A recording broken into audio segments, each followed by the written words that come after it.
Hi, I'm Amelia. I've always felt like the luckiest girl in the world. I had the best parents who were both doctors. In school, I was a top achiever, and I did what I loved best, basketball. I was the star in my team, but apart from all the greatness I had in life, there was one flaw. I was born with a condition called hyponechia, meaning I didn't have nails on all my fingers. As a child, I thought it was cool because my parents said so, but soon noticed that other kids treated me funny because of it. Hey, what happened to your hand? It's always been that way. Super cool, right? All of them ran away like I had a disease. When I figured out that my hand actually freaked other kids out, I refused to leave the house. Why can't you just heal my hand so I can be like other kids? Everyone treats me like an alien. It's not something we can reverse, dear. It's your own perfect flaw. When my parents saw that I wasn't ready to reason with them, they bought me a pack of fancy gloves to wear to school. Your hands are awesome, but if this makes you more comfortable... It does. Thanks. For me, as long as no one saw my hands, my life was perfect. Then, the new neighbors arrived. I was throwing out the trash from the house one day when I saw them moving into the house next to us. I went over to help them and hopefully make new friends. Hi, I'm Amelia, your next-door neighbor. Hi, I'm Crystal, and that's my mom. Crystal seemed really friendly, unlike her mother, who looked like a hissing snake. Crystal, quit the chit-chat and move those things! Let me help. I went to pick up a box from the van, but the woman grabbed my hand. If you know what is good for you, you'll stay away from us. I just want to help. Or maybe you just want to meet Jackie. Jackie? Is that your child too? Yes, my favorite child. Jackie! Jackie! When I saw Jackie, I died and resurrected. Jackie was nearly a 4-foot hound. He looked like he wanted to eat me. I ran home screaming for my mom. Later in the evening, when I told my mom about the woman next door, Mom was furious. I could definitely sue her for the threat. Maybe she was just playing. How can you say that? In fact, I'm going to give her a piece of my mind right now. How about we bake a pie instead and give it to her as a welcome present? Maybe she just wasn't in a good mood.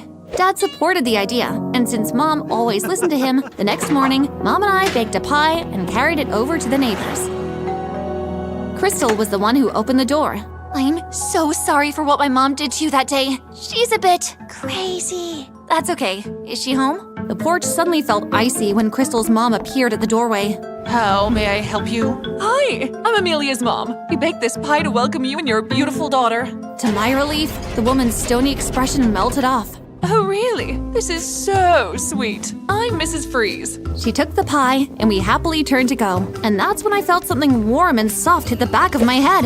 Ow! Mom and I turned to see that Mrs. Freeze had just thrown the pie at me. Stay away from my property and keep your stupid pie. She slammed the door shut, and I had to hold Mom back from attacking the woman. You hurt her. I don't want you anywhere near her. I swore to stay away from the new neighbor, but fate had other plans. At school some days later, our school's principal announced that we had a new basketball coach.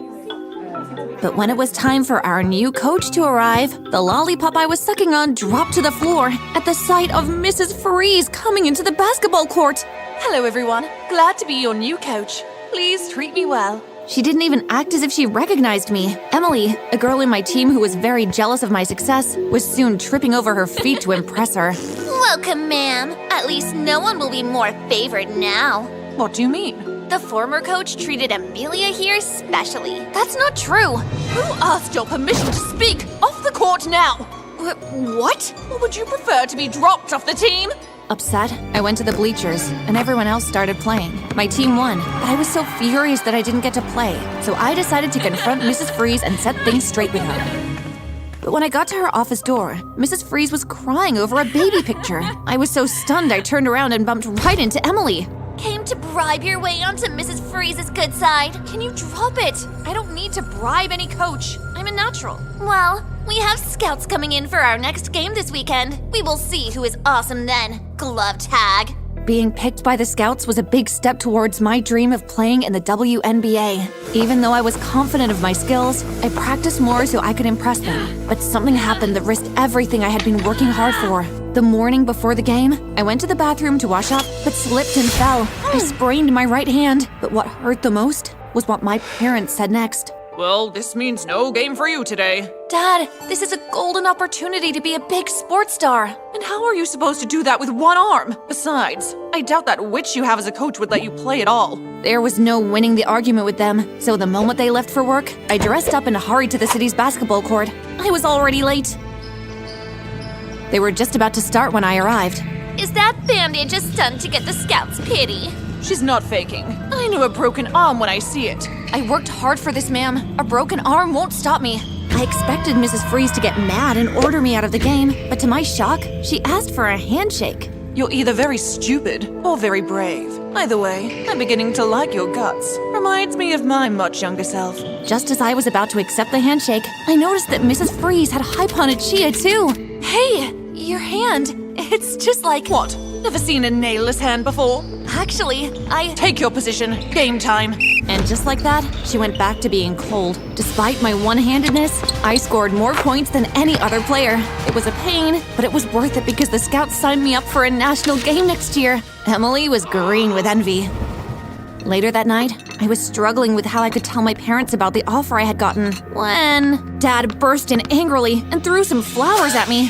Mrs. Freeze gave me this at the porch to give you for playing so well today. You snuck out to the game? And when did you become all chummy for Mrs. Crazy to give you flowers? I felt the color drain off my face as both parents glared at me. Have you taken off your gloves since you met her? No? Why? Never mind. For your disobedience, we are moving out of this neighborhood tomorrow, and you will change schools.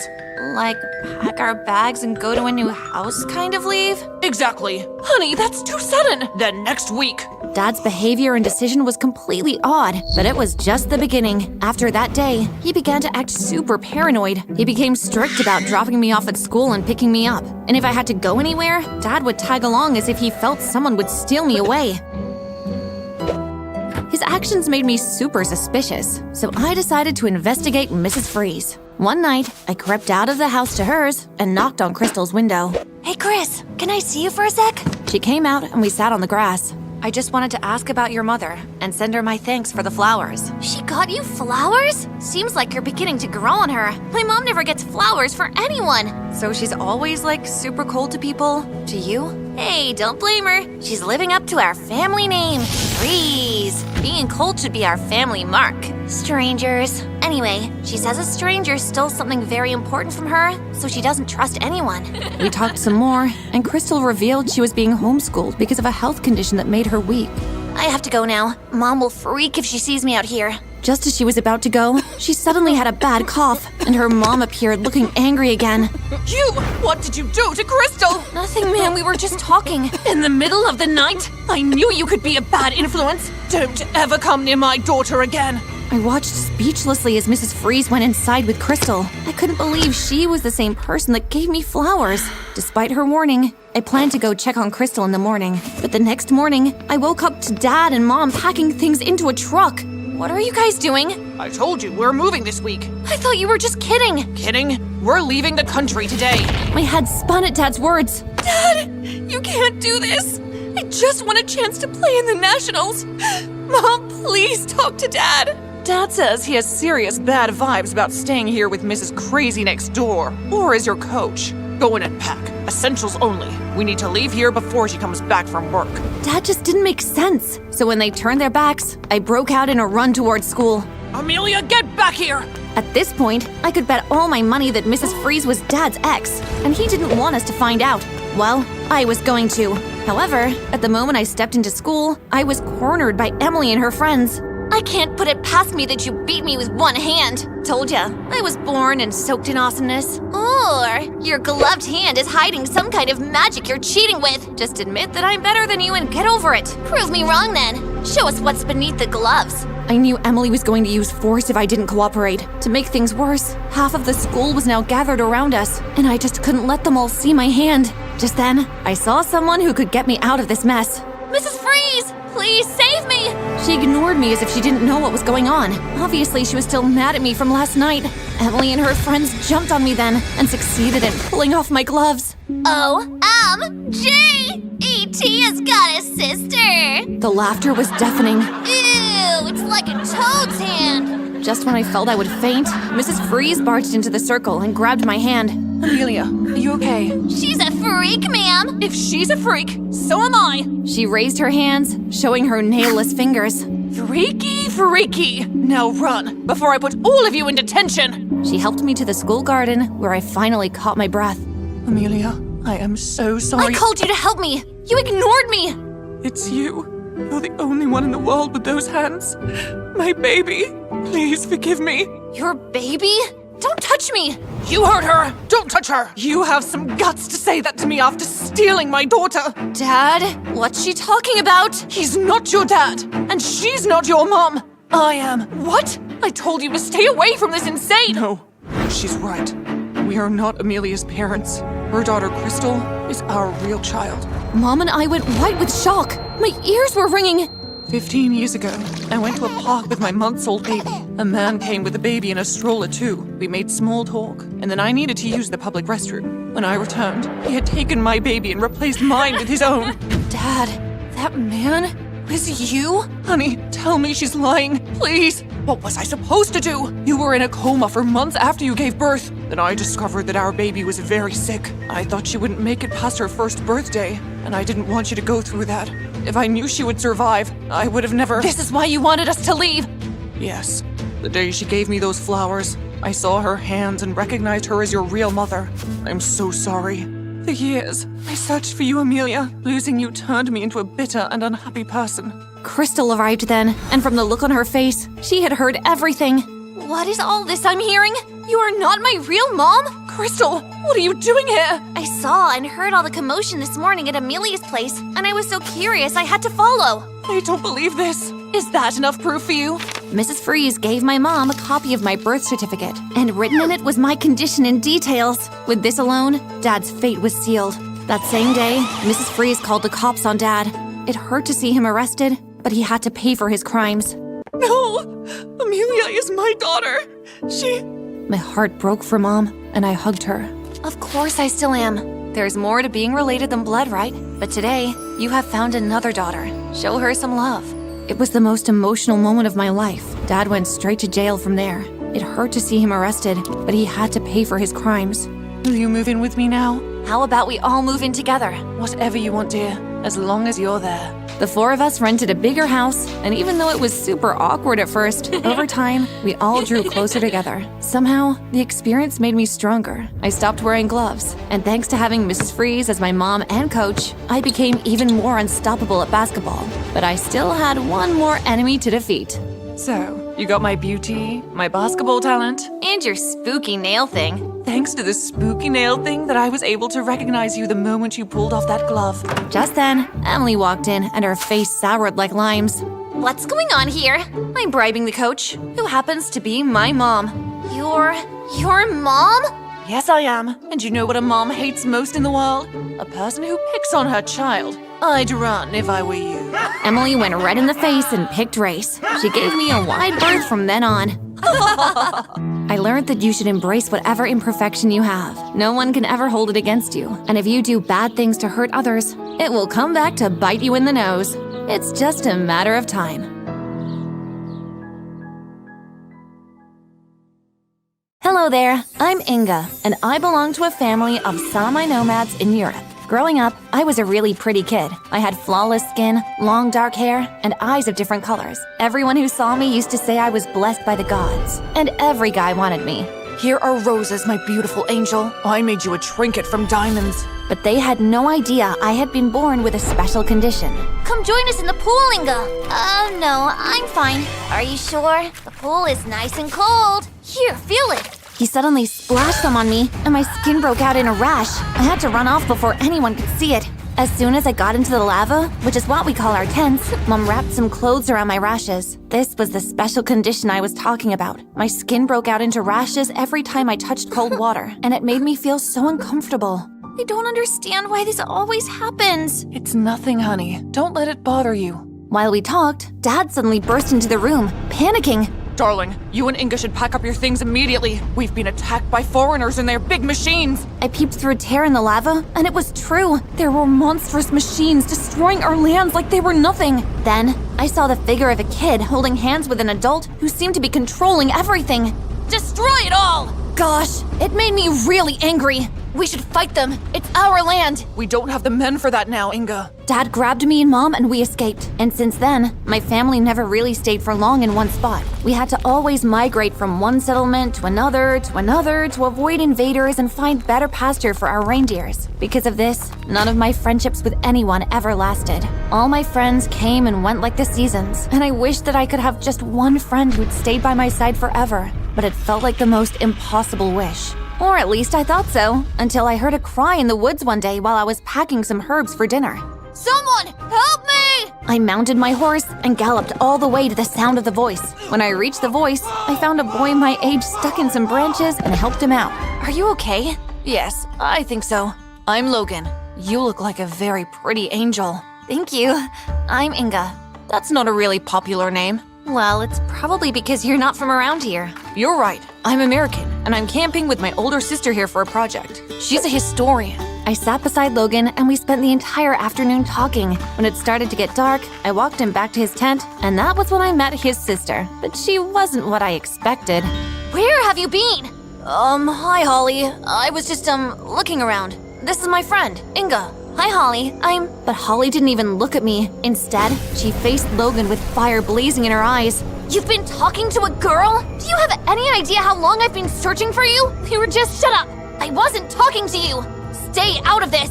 I expected Logan to say something, but he just stayed quiet and watched while his sister screamed at him. It made me super uncomfortable, but I decided that maybe she was just really worried about her brother. Go inside the tent now! I'll deal with you later. And you, go back to where you belong. I had no idea why she was so mean, but I waved Logan goodbye and rushed back to the lava before Dad and Mom could notice I was missing. The next day, I returned to the location where I first met Logan with the hopes of running into him so we could talk about yesterday. Thankfully, I spotted him, but he didn't seem that excited to see me. Inga, what are you doing here? I was wondering about your sister. Why did you let her scream that way at you? It's none of your business, Logan said, in the meanest voice he could muster, and it made me feel so bad. I thought we had connected. Why was he mean to me all of a sudden? I'm sorry for asking. I was just concerned. Maybe I should leave. I'm sorry, Inga. I shouldn't have spoken that way to you. Please forgive me. I smiled and sat back beside him. About Holly, the truth is she isn't always like that. She's just super protective because she doesn't want to lose me too, like our parents who passed away. It's been difficult on the both of us. I understand. I have super protective parents. I have to always sneak around them to do what I want. Inga, you shouldn't talk to strangers. They're dangerous. Inga, don't go out. Logan laughed, and I joined in. While we talked, we suddenly heard heavy footsteps approaching. That sounds like it's Holly. Quickly, hide! I quickly jumped into some bushes before Holly could find us together. Ah, there you are. I watched as she approached him and suddenly leaned over to sniff him like a dog. Were you with someone just now? No, I wasn't. I don't believe you. Is that a strand of dark hair on your shirt? Goodness, how had she spotted something so tiny? She picked off a strand of long, dark hair from Logan's shirt, and it was mine. I don't know how that got there. Liar! It's that girl from yesterday, right? You were with her. She pulled Logan's ear, and I had the urge to jump out of the bush and attack her, but Logan looked at me and shook his head, mouthing, Don't. From now on, I no longer want to see you around that girl. Her people are barbarians and dangerous. How do you know? She squeezed his ear harder. I'm the historian with the experience, and I just know. Stop hanging around with her. Gosh, she acted like a monster. She dragged him out with his ear, and it made me so furious. I stormed back home, and when I got there, Mom noticed my sour mood. Inga, what's wrong? Why do you look like that? I wanted to complain about Holly, but I suddenly remembered that Mom and Dad didn't like foreigners much. My forehead aches. Oh dear. Maybe you should meet the shaman. Don't worry, Mom. I'm fine. I left her alone and hurried into the lava. A few days passed by, and I didn't see Logan, even when I went to our spot. My guess was that it had something to do with his awful sister. One day, while I was taking care of the reindeers, I felt a pebble hit me behind my head. Who's there? No one replied. When I turned away, the pebble appeared again, and again, and again. Someone was messing with me! I headed to the direction where the pebbles were coming from, and found Logan, hunched over in laughter. You should have seen your face. Yeah, so funny. You know what's funnier? You ditching me. I thumped him on the chest. How? But he gripped my hands and we fell to the ground with me on top of him. Our faces were so close it made me blush. Inga. He brushed my hair to the side and stared deep into my eyes. But before he could kiss me, we felt something poke our sides. It was one of their reindeers. Is that a reindeer? We both stood up and dusted ourselves off. Yes. You've never seen one before? No. They're beautiful. Your tribe seemed to have a lot of beautiful things. I wish I could see all of it. But after what you told me about your parents, You can! Huh? How? Wait here. I ran off to the settlement while Logan waited for me. I quickly cut down our washing line without anyone noticing and took some of Dad's clothes, then headed back to Logan. Mom and Dad were busy, so they didn't notice a thing. Here, put them on. I don't understand. The only way to get into my settlement is if you saw me. Take them. Be quick. Awesome. Thank you. After Logan was ready, we walked back to the settlement. Don't be too excited. Act natural. Sorry. I showed Logan around. They're drawings made by our artists. The handwork on this is beautiful. Holly would love this. Next, I showed him Dad's hunting tools near the lava. Wow, you have some talented hands here. Logan was fascinated by everything, but suddenly, Dad showed up behind us. Inga, and who are you? Dad, this is... Andaris. We, wanted to borrow your tools for hunting. Andaris. His clothes look similar to mine. Take off your cap, kid, so I can see your face clearly. Dad snatched the cap away from his head, blowing his cover. You! He shoved a finger into Logan's face like they knew each other. Sir, I don't know you. Liar! And what do you think you're doing hanging out with my daughter, foreigner? I was so confused. What was going on? Dad, I don't think you know him. But he ignored me and focused on Logan.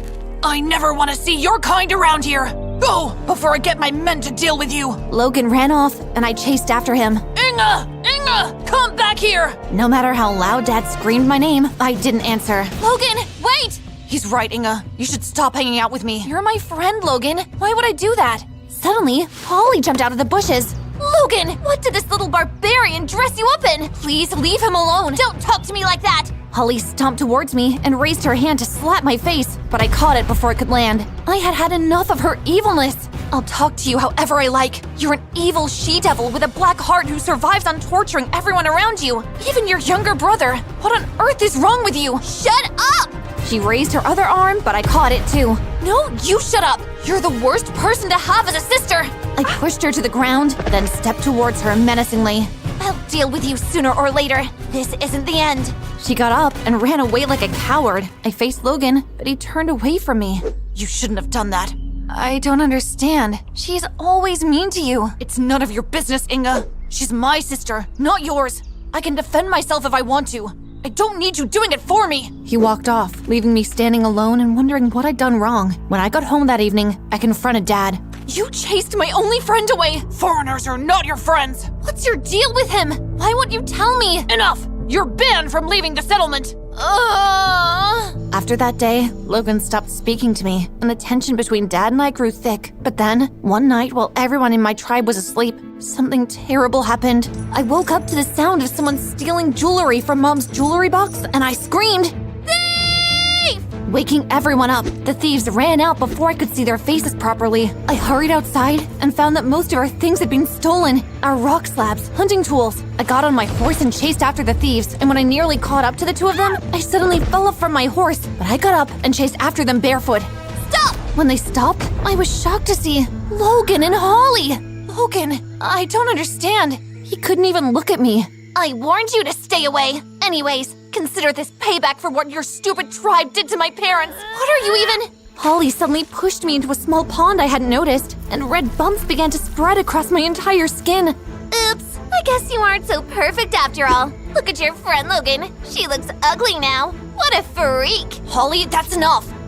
You're never fun. Come on. Logan gave me an apologetic look before he and his sister ran off. I'd never felt so humiliated and stupid. Tears filled up my eyes. Shortly after, my parents and the rest of the tribe ran up to me. When they saw me, they gasped. What's that on her skin? Their voices sounded muffled as my eyes slowly closed and I passed out. The next morning, I woke up to Dad and Mom packing up their stuff. What's going on? They suddenly rushed to my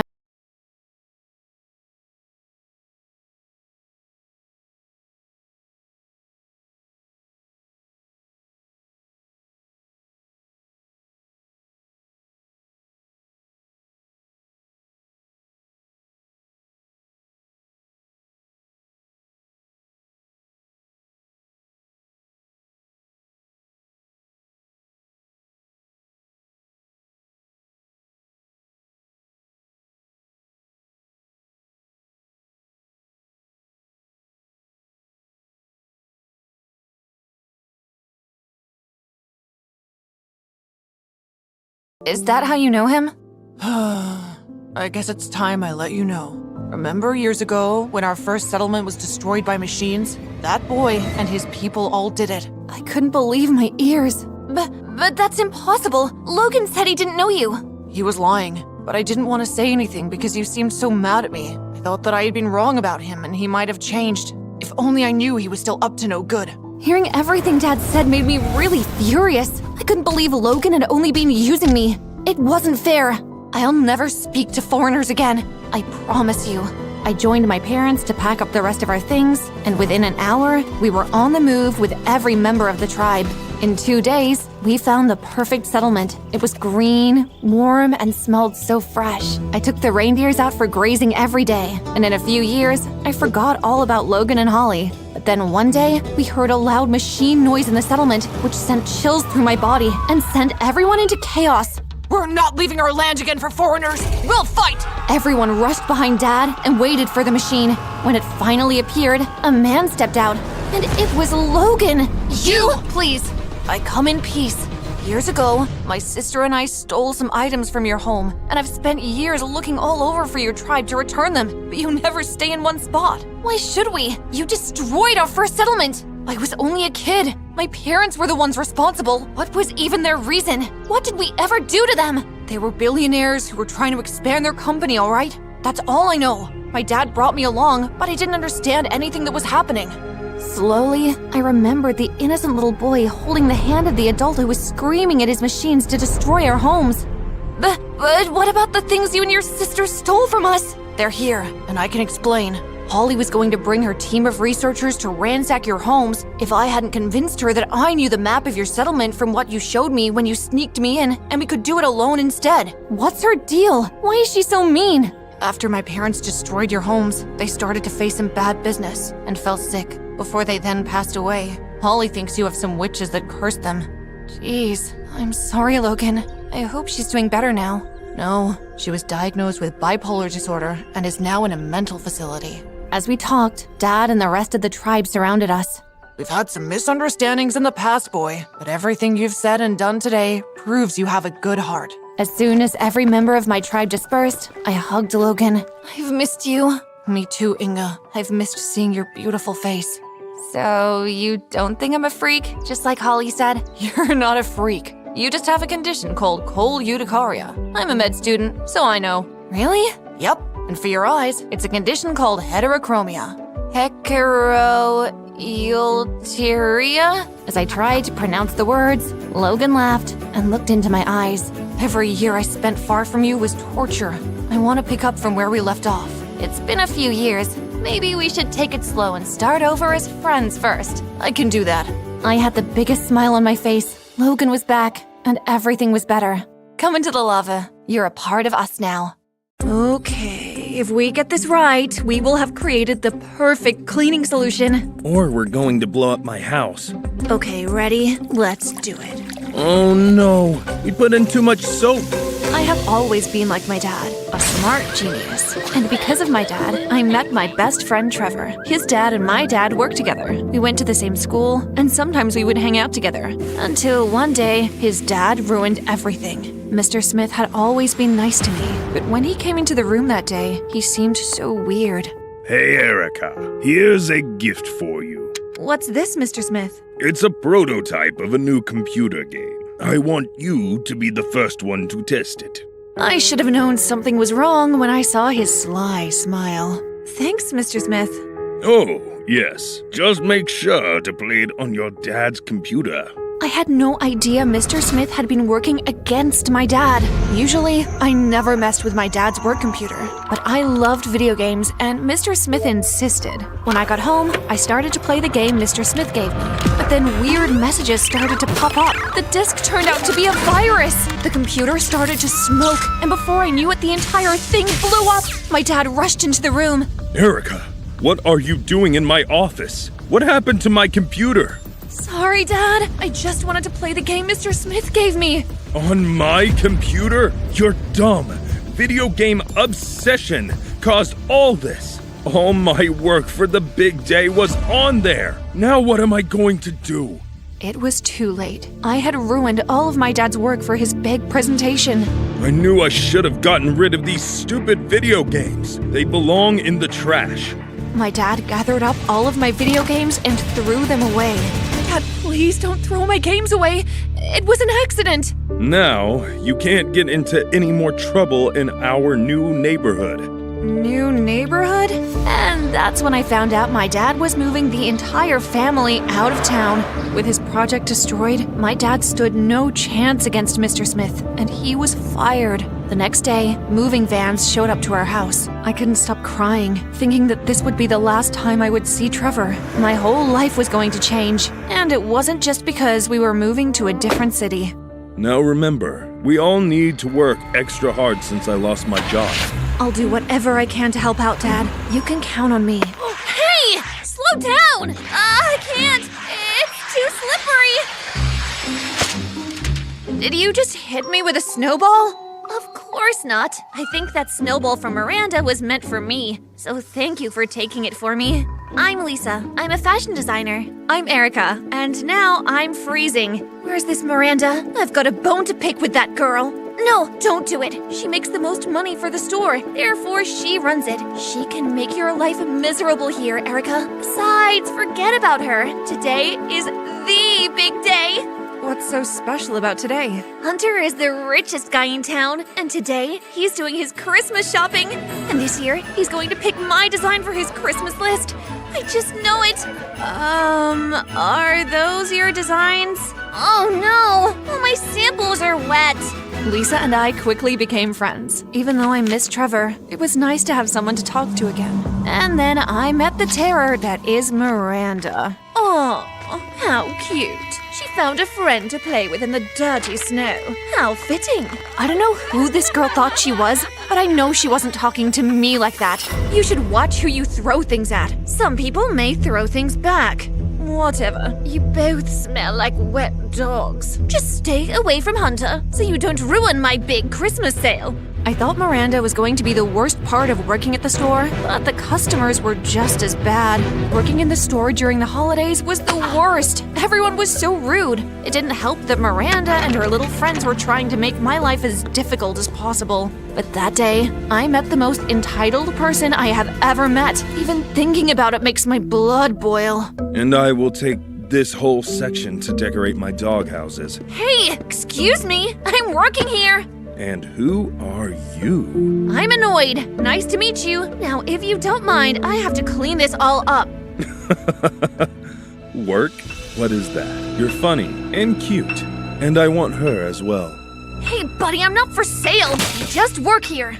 Hey, Richie Rich, I think you need a serious wake-up call. I work for everything I get, buddy.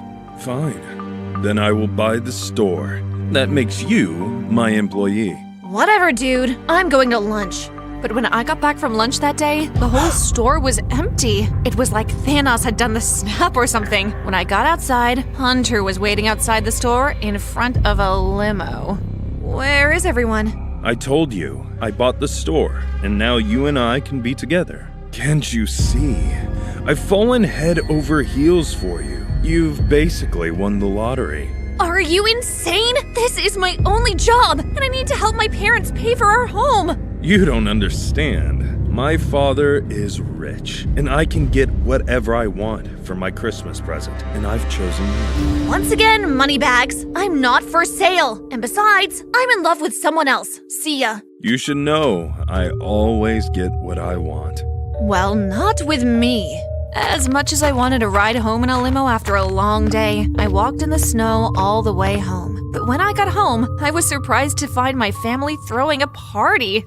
Oh, hey honey, welcome to the party. What's going on here? Great news, honey. Your father has been offered a job. Not only that, but someone is going to pay for our house for a year. That's great, but who exactly is giving us all this free stuff? That's the best part, hon. It's a mystery. They just said it was a secret admirer. Isn't that amazing? I think I had an idea of who would be so over-the-top extra like this. Go up to your room, hon. Our secret admirer even left a gift for you. My room was full of every luxury item I could imagine. It was like I had opened up my own department store. On my bed was a note with an address on it. My dearest Erica, this is just a taste of the life and luxury you and your family will have if you will be my girlfriend. Meet me at my mansion tomorrow at noon with your suitcase. Your love, always, Hunter. What an absolute lunatic! But a lunatic who could change my family's life. I was torn on what to do. I didn't want to ruin my dad's joy or his new job, so I went to see exactly what this rich jerk wanted. Ah, you must be Master Hunter's Christmas gift. You've arrived quite early. I'm no one's gift, okay? I'm just here to help my dad. Now, where's Hunter? Right this way. I'll show you to your room. My room? When the butler opened the door, I saw a room full of presents as far as the eye can see. Master Hunter wants you to live here for the next week. That way on Christmas Day, we can have his grand unwrapping. Stay here? No way! I'm not spending the holiday away from my family. But your father has already signed a contract for you to stay here. Think of it as a Christmas vacation. I couldn't believe I was stuck in this ridiculous place, and I couldn't believe my dad would sign me up for this. I needed to find a way out of here. I started searching for an exit, and then... Finally! I was wondering when you would get here. Lisa? What are you doing here? I heard that Hunter fell head over heels with you, and I told a little white lie that I was your clothing designer. Lisa, we need to get out of here. This Hunter kid is crazy. He thinks he can have people as his Christmas present. That's not exactly normal. It's not that bad, Erica. You can order whatever food you want, and our parents get so much money. Yeah, Lisa, but we're a rich jerk's presents. Just then, the door burst open, and a tall woman came into the room. Oh, excellent. The new toys have arrived. You must be the one my precious Hunter found at the department store today. I'm his mom, and we need to make Hunter's Christmas perfect. Toy? Listen, lady, you better let me go right now. We're not your son's entertainment. Nonsense. You're going to miss the Christmas party if you leave now. I don't want to go to a party. I want to spend the holidays with my family. Okay, fine. Bring him in. Dad, thank goodness you're here. These people are insane. Let's get out of here. Well, just a second, honey. This seems like a pretty good deal. They are going to give me money to start my revenge project against Trevor's dad. Dad, who cares about Mr. Smith? Can't we just move on? My dad would hear none of it. He just wanted to get back at Mr. Smith, and now I was the one who was paying for it. Don't worry, honey. It's only a week. Look at all these things you have to play with. And you have your new friend here. Have fun. Come on, friend, it'll be a blast. This opportunity is going to change our lives. That night, we were forced to go to the most pretentious party ever. When my dad said I had to work, this wasn't exactly what I was picturing. Isn't this great? Look at all these rich and famous people. Are you kidding me? We look ridiculous. Yes, you do. Oh boy, my night had gotten a lot worse. I wondered why Hunter would ever be interested in someone like you. But now I know it was to embarrass you and your little friend. You're just jealous Hunter didn't choose you. After tonight he will. Or I will find another millionaire here to be my boyfriend, and you'll still be dressed like Santa's little helper. Whatever, gold digger. Just then, Hunter stood up and the room went silent. You are all very welcome for me inviting you to my son's Christmas party. I hope the gifts you have given him are acceptable. We would like to announce that this year for Christmas, we have found Hunter a girlfriend. Erica, please come to the front. This had to be the most embarrassing moment of my life. Go on. They made me stand up there like I was some trophy. I was so mad with everyone clapping like trained seals. And just then, I saw him. I couldn't believe my eyes. It was Trevor. What was he doing here? And how did he get so cute in just a year? I barely heard what Hunter's mom said next, but when I did, I was shocked. And in a few weeks, when Erica marries our dear Hunter... Excuse me? I don't think so. Mom, I don't understand why she is speaking to me in this manner. Listen, I can't do this. I have to go. I'm not going to be told what to do by anybody, let alone some rich jerks. I felt like I wanted to scream, but then Trevor came in. When I looked at him, all of my anxiety went away, so I ran to him and gave him a big hug. I thought I would never see you again. What are you doing in a place like this? About to marry a stuck-up guy like that? It's a long story. Why are you here? I wanted to contact you, but I couldn't find you. The cleaning project we were working on at my house is a hit. I was going to get Hunter to be an investor, and we can make millions. Maybe I can help you with that, Trev. That night, I convinced Hunter that I had a business idea, and he was more than happy to finance it if it meant I married him. Little did they know, I had my fingers crossed and a trick up my sleeve. Fine. I'll finance your little project. But a week from now, on Christmas, you and I will be married. Okay, guys, that can't happen. We have to get to work, and quickly. With Hunter's money, I was able to buy back the department store. And with a little help from Trev and Lisa, I was going to make it awesome. With Lisa's clothes and Trevor's invention, we were ready for opening day. Everyone who was anyone was going to be here. Oh my goodness, look at how many influencers are here. We're definitely going viral. You'll be able to get away from Hunter and support your family on your own in no time. I couldn't have done it without your help. And just then, Trevor picked me up and hugged me. Little did I know, one of the influencers caught Trevor and I on camera. Oh my goodness, that's Chloe. She's the hottest fashion vlogger in the country. You have to talk to her. As I was doing my interview, what I didn't see was Miranda and her friends sneaking into our grand opening.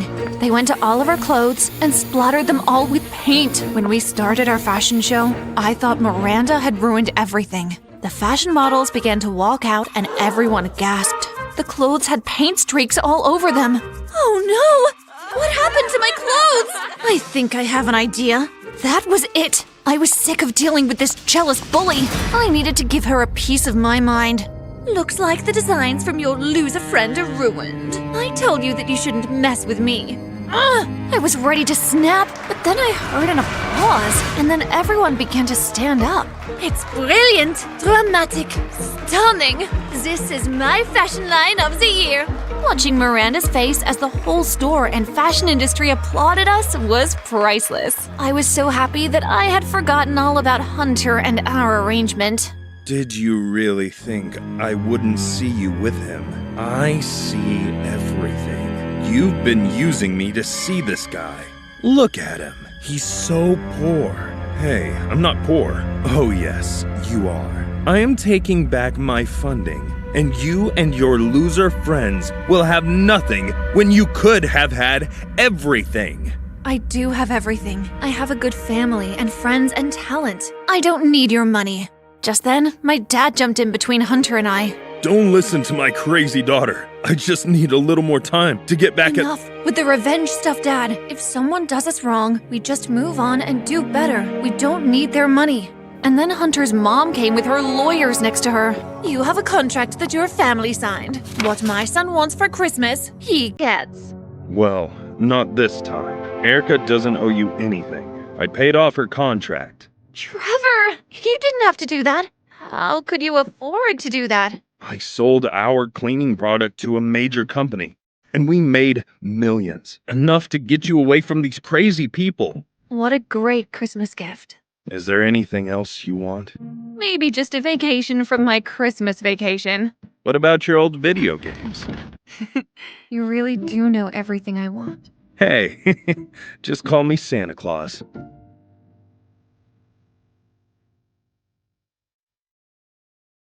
Hi, I'm Brandy, and I'm from Portugal. You'll never believe what I had to do to get my mom to sign me up for school. But before I continue, please like and subscribe to our channel. I grew up with a super talented mom.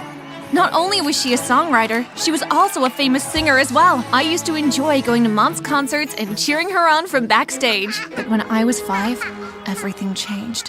One afternoon, as Mom picked me up from preschool, a man dressed in all black and a mask tried to take me away. Mommy! Luckily for me, Mom's bodyguards were able to rescue me, but the man was never caught. From that day forward, Mom decided to homeschool me. When I was 8, I was singing to one of the songs on the radio, and Mom walked into my room. Brandy, you have a beautiful voice. Do you think I could go up on stage and sing with you one day? I'm sure you can, sweetheart. The next day when I woke up, there was a guitar with a red bow in my bedroom with a note that said, "Love, Mom." While Mom hired the best tutors for schoolwork and to play the guitar, I didn't have any friends. Unless you counted my stuffed rabbit, Whiskers, that my mom bought me. When I was 13, I begged Mom to send me back to school. But Mom went bonkers! I knew I had to take matters into my own hands. And that's exactly what I did. One day, I snuck into Mom's room while she was sleeping and glued all her shoes to the floor. Brandy! What did you do? Nothing, Mom. I have no idea what you're talking about. Another time, Mom threw a party, and I walked into the party dressed in a clown outfit and a full face of clown makeup. Brandy! What on earth are you wearing? Isn't it cute, Mom? Mom was furious. She tried to get me to change, but I told her I'd continue doing weird things until she allowed me to go to a school of my choice. My antics went on for over a year until... One morning during breakfast, Mom made a big announcement. After much thought, I have decided to send you to the school that you requested. Are you serious? Thanks, Mom. You're the best. About a week later, when I entered the classroom on my first day, the kids all looked at me as though I was some type of weirdo. Weird bunny girl. Who brings a stuffed animal to school? After I found my seat, I was a bit excited and nervous as I was not sure of what to expect next. During science class, the teacher asked a question that nobody was able to answer. Well, almost nobody. Brandy, would you like to have a go at it? Which two parts of the body continue to grow for your entire life? Oh, that's easy. The nose and the ears. Very good, Brandy. As the teacher continued with the class, I answered all the questions correctly. What I didn't expect was the death stares from the other students. Like, what was I supposed to do? Not answer the questions? Who knew that Weird Bugs bunny girl was also a geek? When the bell rang, as I was walking through the corridor, I noticed a glass case with music competition trophies. While admiring it, I bumped into someone. I'm so sorry. When I looked up, before me stood the cutest guy I'd ever seen. Not that I've seen many cute guys. Hey, it's okay. Jesse's the name. And I'm Brandy. Before I could get any more words out, someone pushed me from behind. I stumbled and Jesse caught my arm. You okay, Sunshine? I wanted to see if the geeky bunny girl would have hopped away. Don't be a jerk, Alex. Are you going to stop me, pretty boy? Jesse? Great! The trash is taking itself out. The next day during lunch, I turned up my headphones to silence the teasing from the other kids. Just then, my favorite song came on, and I did what I always do. Belted out the lyrics like no one was listening. But someone was listening. You sound like a horse trying to sing opera. Before I could respond, 3 girls walked over to us. Stuff it, Alex. Are you afraid of a little competition? She sounds amazing and you know it. I haven't had any real competition in 3 years. Did you check the trophies in the hallways? The name of my group are on them, not yours. Girl, where did you learn to sing like that? I told the girls that I was homeschooled and I had had voice lessons. I skipped the part about who my mother was. We've got some great news. We've all decided to allow you to be a part of our singing group, the a cappella sorority sisters. Really? I'd love to. But you'll definitely need to get rid of that stuffed rabbit, and we'll need to go shopping to upgrade your wardrobe. Finally! I'd gotten what I've always wanted. Friends!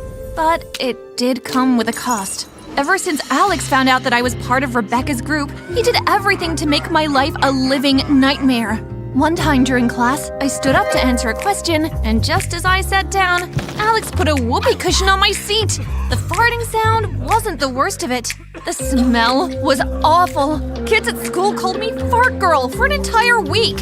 One afternoon, while at the mall, I bumped into someone. Jesse, what are you doing here? Just hanging out. Why are you coming out of the men's store? Window shopping. So, I heard you joined the a cappella sorority sisters. You heard correctly. Are you any good? Find me a singing booth, and I'll let you be the judge of that. A few minutes later, we walked into a record store, and the guy set up 2 mics for us. Let's make this interesting. How about we do a duet? Is that the worst you can do? Jesse picked the song, and as the music track began to play, our voices blended beautifully. By the time the song was done, there was a crowd of people around us and they all cheered. After Jesse and I sang, I told him I had to rush to practice with the girls. About 2 hours later, I showed up at Rebecca's, and the other girls were already there. We practiced for about 3 hours before we decided to take a break. Do you guys really think we could win against Alex and his boys this year? We sure can, now that we have our secret weapon. Rehearsal was totally awesome, and we decided to meet a few days a week until the competition. But what happened before that shook my world. A few days later, Angelica and I were hanging out at the mall. Why did you go into that store? Didn't you say that your dad left when you were a baby? To avoid her questioning, I quickly pulled Angelica over to a display window with the most gorgeous fairy wings ever. Aren't they amazing? I'll buy us a pair, and tomorrow we can wear them to school. The only thing I loved more than bunnies was fairies. I was super excited. I tried to give Angelica her pair of wings, but she insisted that I bring them to school with me the next day. As we walked into the food court, we spotted Alex standing at the front of the line chatting with the cashier. Listen, I've got to get something for my mom. I'll see you at school tomorrow. As I walked closer to Alex, I realized that something was wrong. I know it's here somewhere. I watched as Alex searched his pockets and his backpack frantically, while the girl behind the counter looked slightly annoyed. Sir, if you don't have the money, I have to ask you to step out of the line. I gasped as I saw Alex hold onto one end of the tray and the server held the other. Had Alex lost it? Please, I need this. Maybe I can do some dishes or something. I'll pay for it. That'll be $13.49, ma'am. I thought Alex may have been too macho to accept help from Brandy the weirdo, but he just stood there. After I paid for his food, I turned to walk away, but he held my hand gently. Thank you. This really is, thanks. And with that, he turned and walked away. The next day at school, I couldn't wait to show off my fairy wings, but I stopped in my tracks when I saw Angelica. Good God, who died and made her the mother of all fairies? And she really thought I would wear fairy wings at school like a freak? I couldn't understand school kids. Why were they so mean to people who weren't exactly like them? Hey there. Cute fairy wings. Do you have another pair in there for me? Are you making fun of me, or do you really want the wings? Does this look like a face that's making fun of you? Let's get these wings on. Shall we head to class, my fairy maiden? We shall.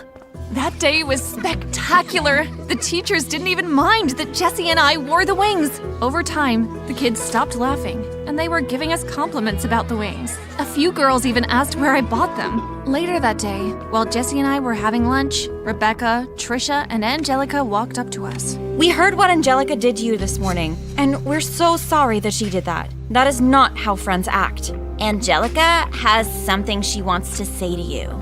I knew that Rebecca and Trisha were trying to do the right thing, but in my heart, it didn't feel right. Angelica looked so embarrassed. I decided to take matters into my own hands. Do you guys mind if Angelica and I have a few minutes alone?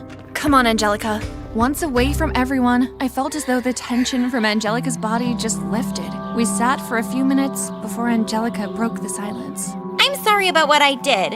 I was just so jealous of how Rebecca keeps going on about you. She's my best friend, but now that you're here, she doesn't even act like it. Have you told Rebecca how you felt?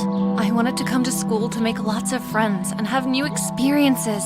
I haven't gotten lots of friends yet, but the few friends I did have made me feel totally special. Can you ever forgive me for being such an idiot? That's what friends do, don't they? They give each other second chances. I'm going to find Rebecca. Hey, Hey yourself. I just wanted to thank you again for what you did for me the other day. I was taking that food home for my younger siblings. I'll do that for any friend of mine. Friend? I've been nothing but mean to you since day one, and you still consider me a friend? Well, maybe an associate. Cute, amazing, and a sense of humor. Did Alex think I had a sense of humor? Tell me more about those younger siblings of yours. I always wanted siblings. For the next 30 minutes, Alex and I shared things about our personal lives. Alex wasn't as bad as he seemed. His family was just going through a rough patch right now. With his mom ill and his dad working all the time, he had 3 younger siblings. Then, he told me something I never would have expected. The reason I was so mean to you was because I saw all the attention Jesse was giving to you. But why would that upset you? Because, I like him. What do you mean? Oh! Does anyone else know? Don't worry. When you're ready to come out about it, I'll be there to support you. Thank you. A few days later, competition night! I was a nervous wreck! When our name called and we stepped onto the stage, I knew this was what I wanted to do for the rest of my life. After we performed, someone Mom hadn't seen in years was waiting for me backstage. Dad, you made it! You invited me, and I knew how important this was for you. Henry, what on earth are you doing here? Okay, don't go getting confused. You see, when I was 13, I found out that Mom actually didn't write her own songs. She stole them from, drumroll please, my dad. When Dad realized Mom was stealing his songs and didn't give him credit, he tried to fight it. But without proof, Mom's lawyers crushed him, and in the process, he lost me and his dignity. You see, I found out where Dad worked, and that's why I chose to attend Bradford High, because it was close to the mall where Dad worked. I'd visit him a few days a week after school, and I'd always buy a few things before leaving. Now it was time for Mom and Dad to settle their differences, and time for Mom to pay Dad what was rightfully his. Mom, I invited Dad because you've kept him out of our life long enough, and you also owe him for what you stole from him. What's the meaning of this? We're leaving. If we leave now, I'll tell everyone what you did, and I'll never speak to you again. Every girl needs their father. Why should I be any different? Mom, please. Fine. I'll meet you at my office, 8 a.m. tomorrow morning. Just as Mom gave Dad the address of her office, the MC stepped towards the mic, and I held my breath. This is the moment you've all been waiting for. And this year's winners of the musical competition are the a cappella sorority sisters. We won! We won! After the competition, we all went out to celebrate. And the next day, as promised, Mom met with Dad and she gave him a check of $10 million.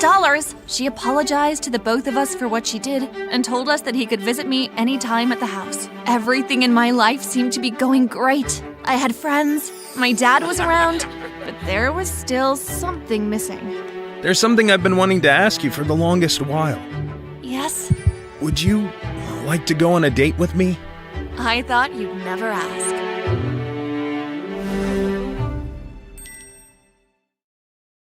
Hi, I'm Ava, and I grew up in Hollywood with my megastar mom. Everywhere she went, people loved her, and I was the shadow in her life. Mom was so loved by her fans that we couldn't even eat in peace. Oh, Dora! I'm a big fan. Please, can I get a selfie with you? Sure. Thank you. Bye, Dora's daughter. Dora's daughter, that's what everyone called me. I didn't mind though, because I had my own dreams to be a designer one day. I wanted to stay behind the scenes, just making beautiful clothes for all the stars. Mom wanted me to be just like her. Once when I was in grade 8, while we were in class writing a test, the intercom suddenly came on, and I was so embarrassed by the announcement. Good day, everyone. We at Premium High would like to say a big congratulations to Ava, who has just been accepted in the Miss Teen Beauty pageant representing the USA. Her mom came all the way to share the news. I started burning a hot rage inside of me. How could she enter me into a contest without my consent? When I entered our mansion right after school, ready to give Mom a piece of my mind, I found a cameraman there, and the makeup lady suddenly rushed up to me to powder my face. Oh, Ava, baby, you're home. Are you ready to be famous just like your beloved mother? Have you completely lost your mind? I told you I don't like being in front of cameras. Why don't you listen, Mom? Calm down, hon. I'll be right by your side. No need to be nervous. Fame is in our blood. Because of all the pressure Mom put on me, I faked fainting in front of the camera. And when I was alone with the doctor, I pleaded with him to tell Mom that I was struck with something severe and couldn't participate in the pageant. Oh dear, I had so many hopes and dreams for you, but we will not give up. I'll make it my duty once you're better to get you a big role. I sometimes wish to just scream my lungs out at her and tell her to leave me the heck alone. And then one day, something ridiculously dreadful happened. I was out shopping, and as I walked out of a store with my shopping assistants carrying my shopping bags, a bunch of reporters suddenly jumped in front of us and shoved their cameras in my face. Hi, Ava, we've all been wondering how it feels being a spoiled rich brat. What did you just say? We just want to know what it's like to spend your mommy's money on ugly shoes and even uglier clothes. At this point, everyone around was laughing hard. That's enough! You don't know anything about me! I tried to walk past him, but he blocked me, and in a fit of rage, I pounced on him, and we both went down on the sidewalk. The sound of clicking cameras then filled the air, and I knew I had to get out of there. So I got up, covered my face, and ran towards my car. By the time I got home, the video of me pouncing on the reporter had gone viral. Mom was going to be so mad. But as soon as I walked into our living room, she ran and hugged me. You're trending everywhere. This is awesome. What? You're not even mad? Why would I be mad? This publicity stunt you just pulled is going to get you a movie role. It was not a publicity stunt. That reporter was so mean. And for the last time, I don't want a movie role. You know how much I love designing. Who will ever take you seriously as a designer? You are trending online with the worst fashion taste. How could you be so cold-hearted? I'm deleting all my social media apps, and I'll never be a stupid actress like you. Fine. If that's the case, you can go live with your father. Are you serious? Yes. Maybe living with your poor father will make you realize how lucky you are to have me.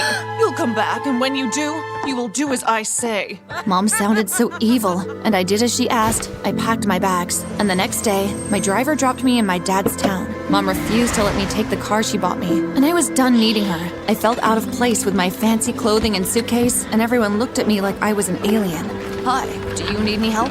I turned to see a haggard-looking boy my age, carrying a cart filled with fruits. I'm looking for Mr. Tom Ayer. Do you know him? Everyone knows Mr. Tom.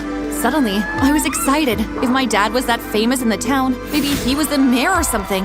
Okay, could you take me to him? And please lift my suitcases and put them on your cart. And be gentle. They're limited edition. Look here, your royal highness. I don't know where you came from, but there are no servants here. Now follow me, or keep standing there. I'm Imran, by the way. Rude! I dragged my suitcases behind him, ready to see where my famous dad lived. My excitement was, however, short-lived, because a few minutes later, Imran led me to a homeless shelter. I don't understand. Just then, a bunch of little kids rushed to him and hugged him before taking the fruits from his cart. In the middle of all this, an older man approached us. Hello, Mr. Tom. This is my daughter, Ava. Your mother told me to expect you. It's so good to see you all grown, honey. He tried to hug me, but I dodged. I had so many questions, like why did he leave? Did he ever miss me? But when I opened my mouth, what came out was, Are you here to donate because you're a rich man? Just then, a girl stepped forward. He runs this shelter for homeless kids and orphans, and he also lives here with us. Dad is a hero. He takes care of all of us here. Right, so he was a dad to these kids, but he couldn't be bothered to raise me? His own flesh and blood? I needed answers. Ava, this is Bella. I adopted her when she was 10. I'm Ava. Cool hair. I know who you are. You can go record your TikToks while the rest of us do real work. Bella, that's not nice. You need to make Ava feel at home. Bella didn't listen to Dad. She was the oldest, and she and Dad seemed to have a very close relationship from the first impression, so I bet my presence threatened her. Sorry about that. She'll come around. You must have a lot of questions. Let's get you settled, then talk. I needed to have a conversation with Dad and understand why he left me and came here to look after kids who weren't even his. Why did you leave Mom and I? I didn't want to leave you, believe me. But after your mom and I separated, I didn't have anything to my name. Didn't know where to go or how to start over. Your mom was already a rising star, and I knew she would make sure you had a good life. But why didn't you look for me after you settled down? Look at me, Ava. All I have is this shelter and these kids, and you deserve everything in life. I knew I couldn't provide you with that, and your mother made sure I was aware of it. She said she would sue me if I tried to take you away to suffer. I didn't think she would ever let me see you, until she called the other day and said you were coming. It didn't make me feel better that he had left me, but it helped that he had allowed me to find him. I'm 18 now, so I can make my own decisions. The next morning, I was startled from my sleep by a blaring noise. I sat up and saw Bella standing over my bed, holding a loudspeaker. Rise and shine, princess! Really, Bella? Is the loudspeaker necessary? That's how we wake up lazy people around here. I'm not lazy, Says the girl who's never worked a day in her life. I was tired of everyone saying that. You know what? I'm going to prove to you and everyone else that I'm not just a rich, spoiled brat. I'm going to work at the shelter all day. You won't last an hour. We'll see. I mean, how hard could it be? Since I'd missed breakfast duty, Dad assigned me cleaning duty. Bad idea. I was walking towards the kitchen with my hands piled with dirty plates when a kid tripped me and I fell, breaking all the plates. Great job! You managed to break all of them. The rest of the day was no better. I spilled and broke almost everything I touched. As if that wasn't enough, the younger kids decided it'd be fun to mess with me. Hey, Ava, have a cookie. I picked a cookie, but as soon as I took a bite, I realized I'd been tricked. They had replaced the cream in between the cookies with toothpaste. Ew! Here, Ava, take a sip of coffee to wash off the taste. Another kid handed me a cup of coffee, and I took a huge gulp and spat it back out. The coffee was loaded with salt. Okay, that's it. I'm done. With that, I walked out of the shelter, ready to crawl back in bed and cry myself to sleep. As I limped across the yard to my dad's house, Imran spotted me. Hey there. Long morning, huh? Yeah, also, wrong shoes. Imran took one look at my 6-inch heels and started to laugh. How are you still walking? Your feet probably hate you right now. So does everyone. Not everyone. He stared at me and smiled. Then he turned his back to me. Come on, I'll carry you. What? I thought you said I don't have any servants here. Okay, maybe I was a little harsh, but your suitcase would have bruised the fruits. Now hop on. As soon as I hopped on his back, he took off running and I giggled like a little girl. After that, Imran and I spent a lot of time working together at the shelter. Well, he did most of the work while I did my best not to break anything. He told me he'd been homeless for years, and my dad's shelter was the best thing that ever happened to him. One evening, he just dropped me off when Bella barged into my room. Imran is a really good person. You need to stop dragging him into your drama. What are you talking about? Bella took out her phone, scrolled a little bit, and shoved it in my face. That's you on Imran's back. Someone took this photo, and now it's all over the internet. I stared at the photo in disbelief. I have no idea who took that photo, Bella. Trust me, it doesn't matter. Most of the comments are really mean. I know you're used to that, but Imran isn't. You need to stay away from him. Bella had a point. Imran was really sweet, but he wasn't from my world. So for the next few days, I did my best to avoid him. But one morning, I walked into the shelter, and everyone yelled, Surprise! What is all this? Oh, wow. You forgot your birthday. Isn't it supposed to be the biggest event of the year, according to you? I couldn't believe it. I'd been so busy at the shelter, I forgot my 18th birthday. Well, it was supposed to be a huge event, but now I know there are more important things. Who are you and what have you done with Ava? As Bella and I laughed, Imran walked in carrying a birthday cake, followed by my dad, who was carrying a stack of plates. Happy birthday, honey. I know I've missed so many, but I'm so happy to celebrate this one with you. Thanks, Dad. Did you bake this cake? Yes, I did. Imran and I stared at each other and smiled, but we were interrupted when the door burst open and my mom walked in with a shiny dress. Look, everyone! It's Dora from TV! Hello, everyone. I brought presents. Go check outside.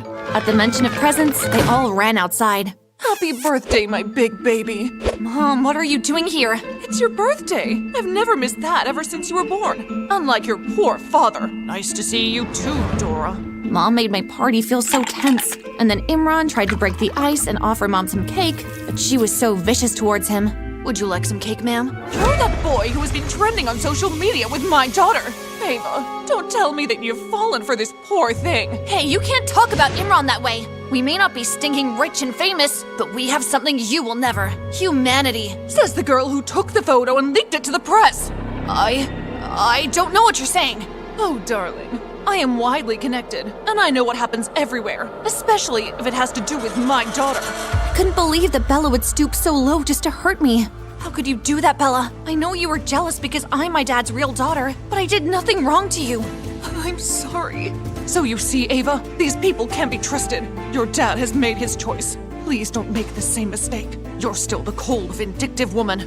Ava, you can stay here with me as long as you want. And just know, I always loved you. Go pack your bags, Ava. I'll wait for you in the car. I was so hurt by Bella's betrayal that I really didn't want to stay anymore. But as I was about to roll my bags out, she stopped me.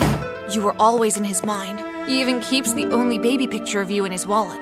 Your dad loves you so much, Ava, and I'm so sorry for being a jerk. It's okay. I forgive you, but I have to go. My mom is waiting. I wish you didn't have to leave. You are a good person, Ava, and I hope you always stay as kind. Thank you, Imran. I guess this is goodbye. When I went out to the car, Dad was there, and he looked at me sadly. Are you sure you want to do this, Ava? Yes, Dad. I need to start afresh, by myself.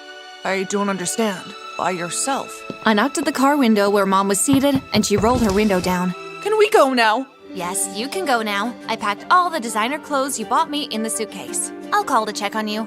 Ava, what are you saying? I'm saying that I want to stay here and build my own brand. I want to be a designer, Mom, and I will become that one day on my own. How? Your father has no money. But I have love, and I will support her dreams all the way. Fine. You will regret this, Ava. Driver, let's go. I was tired of living in Mom's shadow, and with all the motivation and support from the shelter, I was determined to make it. A year later, Dad and all the kids helped me organize a fashion show at the shelter, and I had all the young ladies wear my designs. Are you ready for this? Is there anyone important in the audience? Well, I sent the invite to all the fashion houses and to a few other places. Okay, thank you for all your support. Ladies, are you ready? The girls did so well, and after the show, I felt happy.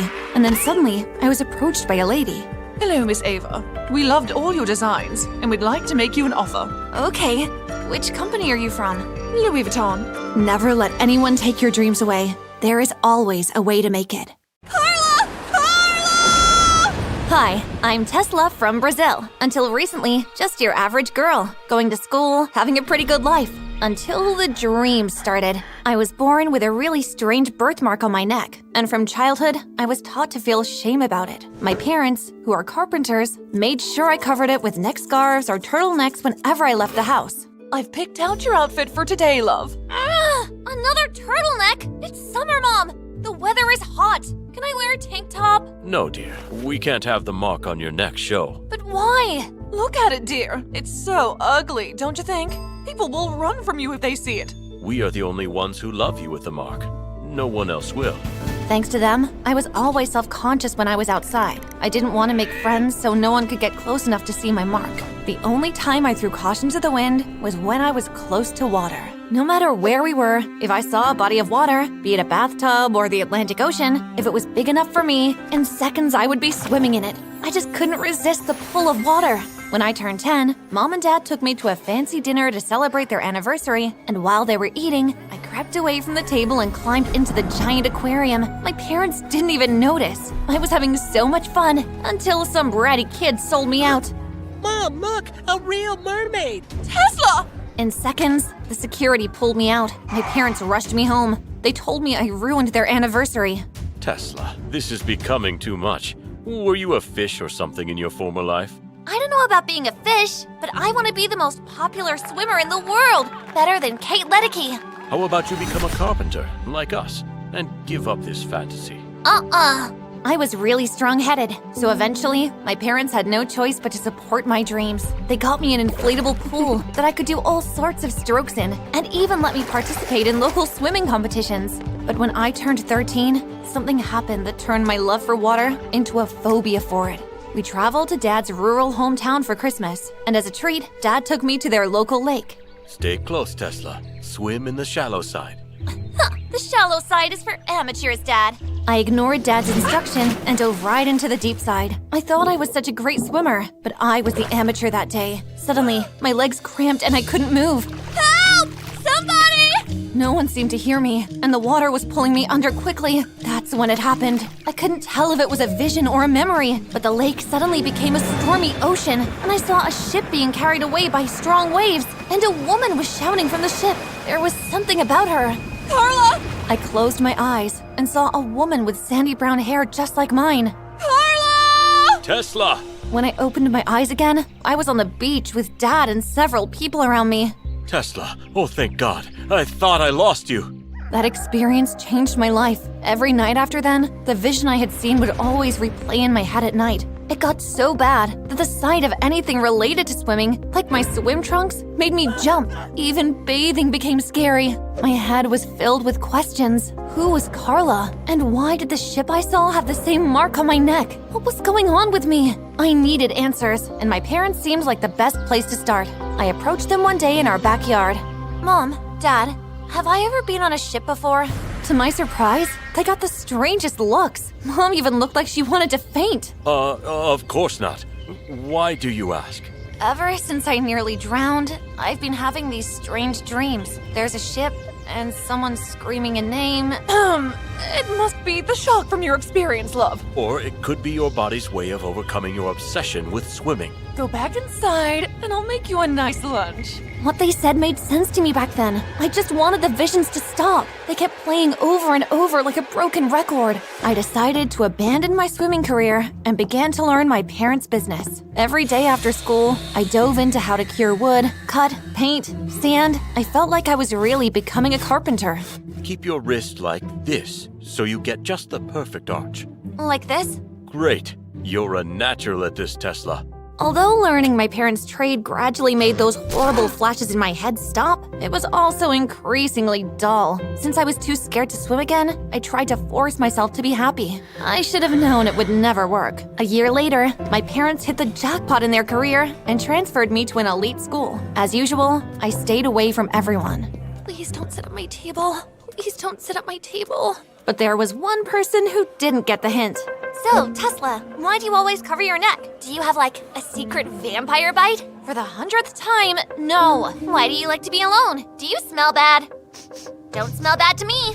Her name was Adriana, and on the swim team. Ever since I defended her from some mean jerks picking on her for being here on a scholarship, she became like my second shadow. A very noisy shadow. When I whined to Mom about Adriana's clinginess, she's like a 5-year-old that ate too much sugar. Just make sure she doesn't get too close. Remember, never trust anyone. I was determined to do just that, but Adriana did something really sweet that broke my shell. It was raining after school one day, and I was so afraid of having my nightmares come back, I refused to leave. I couldn't stay. I couldn't go home. I didn't know what to do. That was when Adriana appeared and gave me her umbrella. Don't you need it? Looks like you need it more than me. Don't worry, it's been a while since I played in the rain. Come on, it's fun! She gave up her umbrella for my sake. From that day forward, she was no longer clingy Adriana, but my knight in shining armor. We became close friends after that, and one day, I even invited her to my house. That was a big mistake. Whoa, your house is so big! Thanks, but don't touch anything. As if she was deaf, she picked up something that tugged at my heart. Hey, a swimming medal? For you? You're a swimmer? I used to be. Whoa! No wonder I was drawn to you from our first meeting. We have kindred spirit. Why did you stop? I told Adriana everything about the dreams that made me hate being in the water, and she was so sympathetic. But you miss swimming, right? It used to make you very happy. The truth is, yes, a lot. Well, instead of running from your fears, why don't you face them? How? I can't fight a nightmare. No, but you can fight the fear of water by getting into water. That's crazy! Trust me, expose yourself to what makes you most afraid, and you won't be afraid of it anymore. At that moment, my parents chose to come in, and boy, did they look like wild bulls. You brought someone into this house? What part of trust no one did you not understand? And there's no way you're going back to swimming. Trust me, all those nightmares would just come back full force. You leave our house this moment. Before I could think, I grabbed Adriana's hand. Don't talk to Adriana like that! She's harmless! Adriana, huh? Isn't she the girl you said is like a 5-year-old that ate too much sugar? I wanted the ground to open and swallow me when Mom said that, and Adriana turned to me with tears in her eyes. You said that about me? Adriana, I have to go now. My parents and I had a big fight after Adriana left. To make things worse, Adriana wouldn't pick up my call so I could explain and apologize to her, but I refused to give up. It was days later when I got an opportunity to talk to her. The next day, our school went for a fun tour in a rural village. While we were crossing the bridge, I tried to talk to Adriana again. Adriana, I'm sorry about my parents. Can we go back? Don't talk to me. She turned away before I could finish, and I was so annoyed. Adriana, if you just listen! Adriana! I tried to catch her, but it was too late. We all looked helplessly as she entered the freezing water. We all panicked, but no one was willing to jump in and save her. Our tour guides were busy calling rescue divers to come and save her. I knew it might be too late by the time the divers would come. So I stood on the bridge, took a deep breath, and tried not to freak out. My desire to save Adriana outweighed my phobia. Besides, it was my fault she was in there. She was my responsibility. The current was so strong, and I wanted to puke with how scared I was. But for Adriana's sake, I fought hard and caught her just in time to get us to safety. Adriana's eyes were wide open when I got to the beach, and she had a huge smirk on her face. Gotcha! Now everyone knows we have a mermaid on land. Adriana, Wait, this was a deliberate act? Just wanted to know if I should really forgive you or not. You're crazy! That was so risky! Adriana, what I said to my mom then was way before we became friends. Hey, it's cool. You jumped in after me. Of course I forgive you. So, how did it feel to be back in the water? I couldn't even remember if I was in water or flying in air. All that mattered was saving you. That day, everyone expressed amazement at my skill and bravery. Some had even taken videos of the incident and posted it online. When the rescue divers finally arrived, you can't imagine how happy I was to see Matt Makeson, a popular swimmer, and now swim coach amongst them. He walked up to me. I've already watched your video. You were like a freaking dolphin in there. Ever considered swimming for the Olympics? Actually, that used to be my dream. It should be your reality.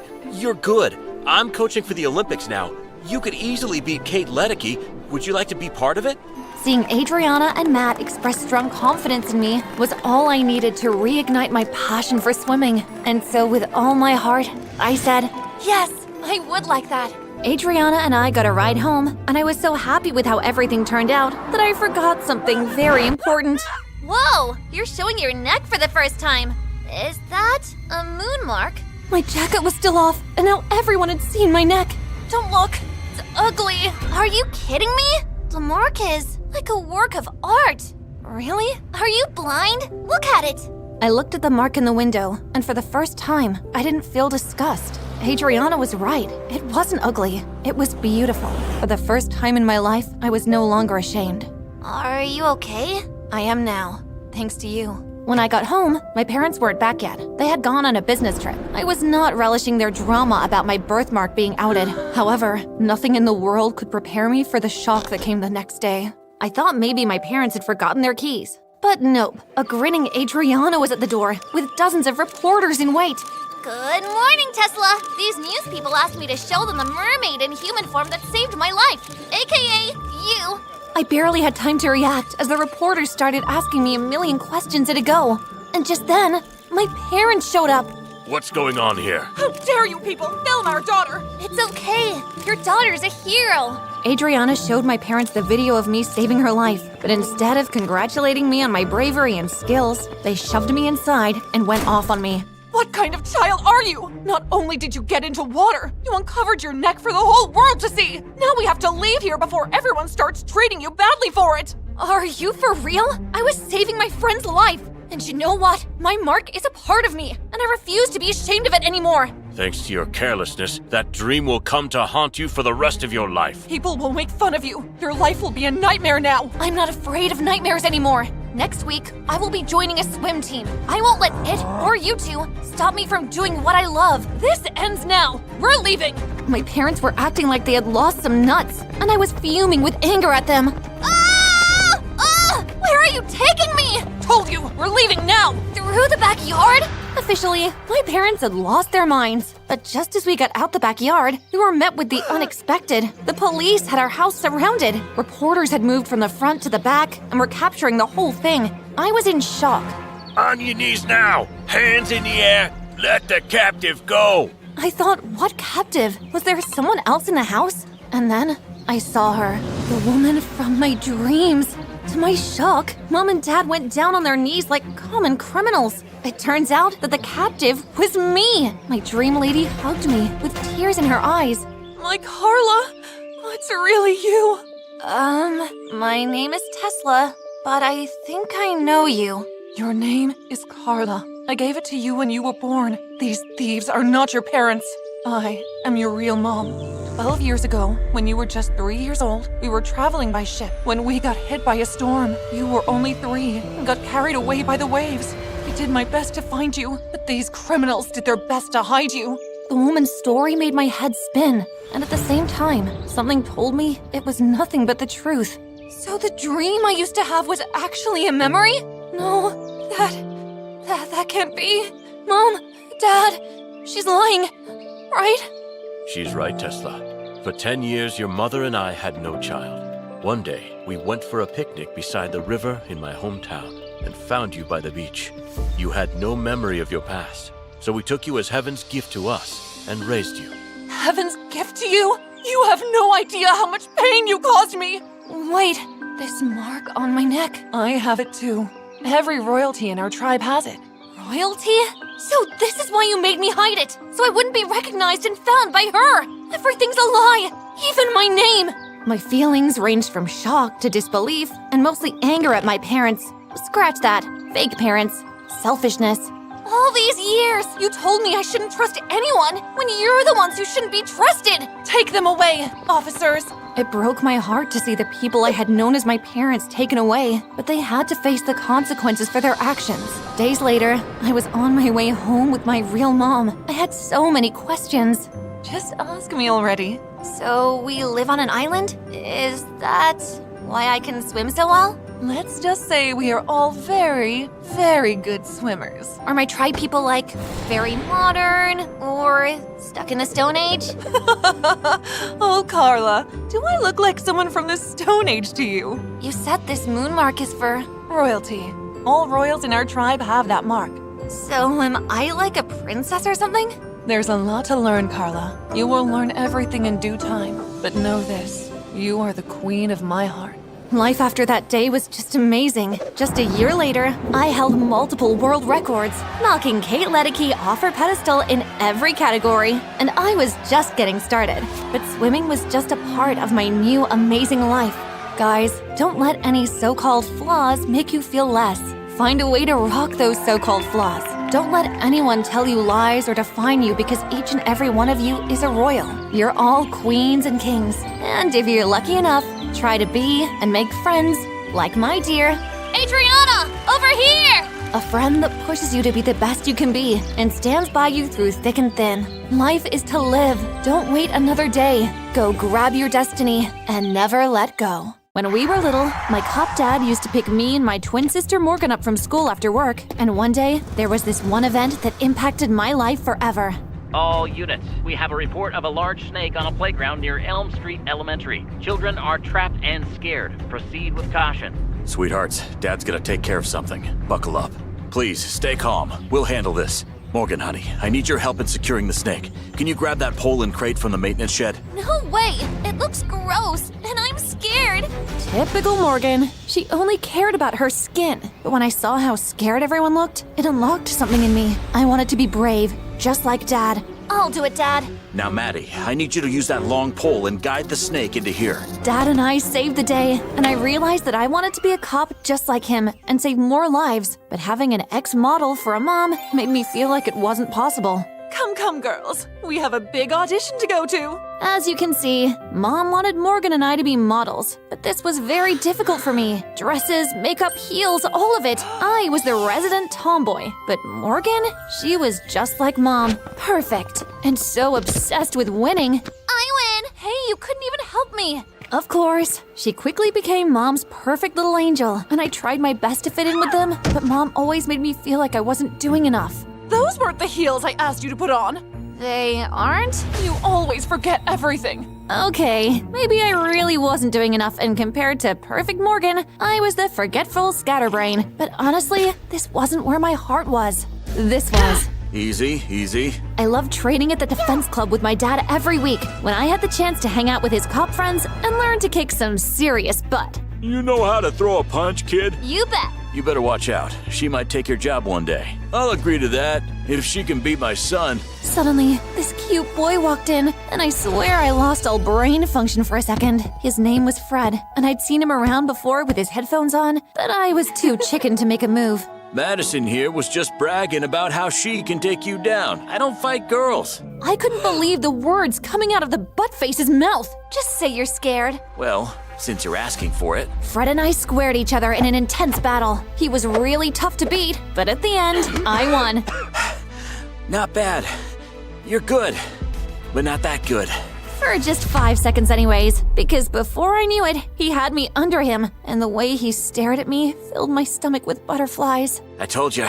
From there on, Fred and I became the best of friends. He didn't care about how scattered I looked and always treated me like one of the guys. And lucky for me, we both had cop dads, which made us partners. Not professionally, of course. One day, we were leaving the defense club when we found flyers everywhere. Become the next international STA model. Join top models in our modeling house. Sounds pretty serious. I bet Mom is somewhere, getting Morgan prepared for this. And I was right. Mom had Morgan practicing nearly every week with a little rest. Jeez, it's nearly midnight. night. This is what real models go through. And you wouldn't know anything about it because you prefer to act like a boy. The next day at the club, Fred and I overheard Dad and his partners discussing a girl connected to the same contest Morgan was gearing up for. She said someone tied to the modeling house tried to kidnap her. The modeling house? Yeah. What do they even want with her? They want to win, and they don't want her in it. Poor girl refused to give her more info because of fear. That's something we have to look into. The chief already gave the go-ahead to sneak an undercover agent in, but how? They're all teens in there. This was the moment I'd waited for my whole life. I can be your undercover agent. No. Listen, Dad, I'm the same age as most of the girls there. I have some experience, and Morgan might need me. I'm your best. Dad pulled me to the side before I could finish. Honey, you're too young for this, and it's dangerous. But Dad... Morgan being there is already bad enough, and your mom won't take her out. You in there will only make my job harder. No matter how hard I tried to convince my dad, he wouldn't listen. So guess what I did? I took matters into my own hands. There, all done. A recommendation letter from a high-ranking fashion icon to get you into the contest. Camellia Feliz. Fancy name. She lives in Paris. There's no chances of you guys bumping into each other. Awesome. Fred and I sent in my application and got it accepted within 2 days. I quickly packed my things for the contest while Mom and Morgan were already out on their way and Dad was at work. Nobody noticed what I was up to. Phew. Wait, you're not going like that, right? Like what? Oh my god, I totally forgot. The makeup, the dress. You have to help me. You're a lost cause. Ouch! Fine, just come with me. Fred took me to his aunt who owned a salon downtown. Hey there, honey. And you, my god, did you get thrown out a window? About that, could you give her a makeover? She has a modeling contest. Poor girl. Of course I can. She set right to work, and it was the most painful 1 hour of my life. But at the end, I came out looking really gorgeous. You look so beautiful. He stared at me like he was mesmerized, and it made my cheeks redden. Thanks, I guess. Fred and I took an Uber to the modeling house, and I took out some mics I'd stolen from my dad. Here, we can talk with these, since phones aren't allowed. Thanks. All right, wish me luck. And when I walked into the house, Morgan saw me, and she looked mad. What do you think you're doing here? Modeling? What else? You hate modeling. Maybe I saw the light. Before we could continue, the supervisor walked in. Girls, please follow me to your rooms. We were shown into our rooms, and staying just a day with these models made me realize how fitting in wasn't easy. I felt like an imposter. Oh, love, I don't think you belong here. But I didn't let any of that get to me. I was here on a mission, so I kept my eyes open and my ears sharp for anything. For a few days, nothing interesting happened, until the swimsuit competition. I was freaking out when I saw how small the swimwear were. Can you believe they want us to dress in swimsuits? Oh, come on, it can't be that bad. You work out every day and you're pretty hot. Sorry, sir. I didn't mean it. Who's that? Madison, your dad is here. Hey, honey, listen. Fred told me everything, and I just need you to know we're both here for you. You aren't angry? I was, but I realized that you're smart, and you can do this. What about Mom? She's not happy about it, but she'll come around. I love you so much, Dad. After the call, I finally grew some courage and put on the swimsuit. Little did I know how much of a disaster the competition was about to be. What's happening? In the darkness, I could feel something dripping on me. When the lights came on, we were all covered in paint. Everywhere was in total chaos, but I was quick to notice that Morgan was missing. No. I wasn't gonna let my sister be a missing girl in the news. I left the stage and searched around for her, and finally found her alone in her room. Oh, there you are. I was worried when I didn't see you on stage. Didn't realize I needed your permission to change out of my paint-stained bikini. Why do you have to be so mean all the time? Because it's fun? At least, I was glad to know that Morgan was okay, even if she was being a witch. Later, I went back to the stage to see if I could find anything on the saboteur when I bumped into Fred backstage. Jeez, you look like you look really pretty, Madison. Even with the paint? Yeah. Wait, was he blushing? I was pretty sure I was blushing too. I could feel that Fred had a crush on me, but it felt too early to ask. So, wanted to check on how you were. Your dad is pretty concerned too. I'm okay, just frustrated that I have no leads on the person behind everything. You're smart. I'm sure you'll find something. After talking for a while, Fred and I went our separate ways, and the next day, the supervisor talked to us about the sabotage. Girls, I'm sorry about what happened yesterday. The cops have assured us that they're investigating and nothing like this will happen again.